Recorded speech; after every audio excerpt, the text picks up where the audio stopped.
الجزائر تحت القيادة الرشيدة لسيد عبد المجيد تبون رئيس الجمهورية وفق نظرة منهجية وموضوعية على اعتماد مقاربة شاملة ومندمجة في إطار ملف الهجرة.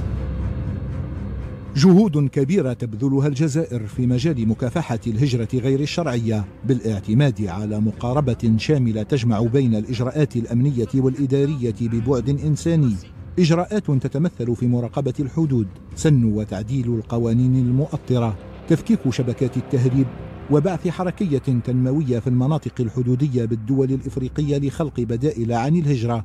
مقاربة جديدة في مجال تسيير الهجرة، وهي مقاربة متوازنة، مقاربة يطبعها الجانب الإنساني والجانب القانوني. في هذا الشأن يمكن فقط الإشارة أن اليوم التراكم الذي اكتسبته مصالحنا الوطنية في تسيير الهجرة بظروف الخاصة التي تميز وطننا، بحدود برية تفوق 7000 كيلومتر، بحدود بحرية تفوق 2200 كيلومتر على الساحل، بتحديات كبيرة بالنظر لوضعية خاصة تعيشها البلدان المجاورة على الجنوب.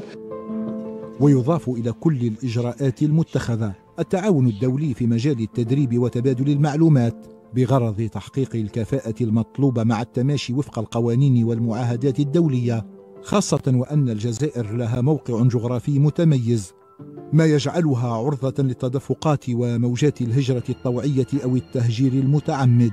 وزارة الداخلية والجماعات المحلية والنقل وضعت مركزين متخصصين في التدريب تحت تصرف البرنامج. هذين المركزين سوف يحتضنان مختلف الهيئات والإطارات والموظفين لمختلف المصالح تابعة للدولة في دورات تكوينية وتدريبية. وترافع الجزائر عبر كل المنابر مع جميع الشركاء على ضرورة إيجاد حلول وبدائل حقيقية لمجابهة الظاهرة بدل استغلالها من بعض الأطراف في الدول المستقبلة وجعلها ملفا سياسيا وانتخابيا أو ورقة ضغط أو وسيلة للابتزاز السياسي.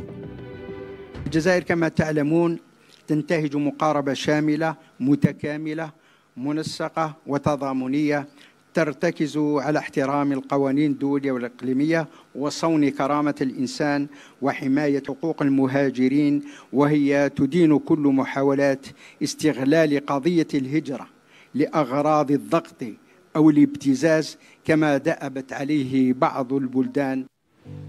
وبالموازاة مع كل الجهود المبذولة والتي تبذل، يعد إطلاق الجزائر لمشروع شراكة جديد مع المركز الدولي لتطوير سياسات الهجرة تعزيزا للقدرات ومرافقة أكثر شمولية وجودة ومقاربة تتميز بالتنظيم والاستدامة.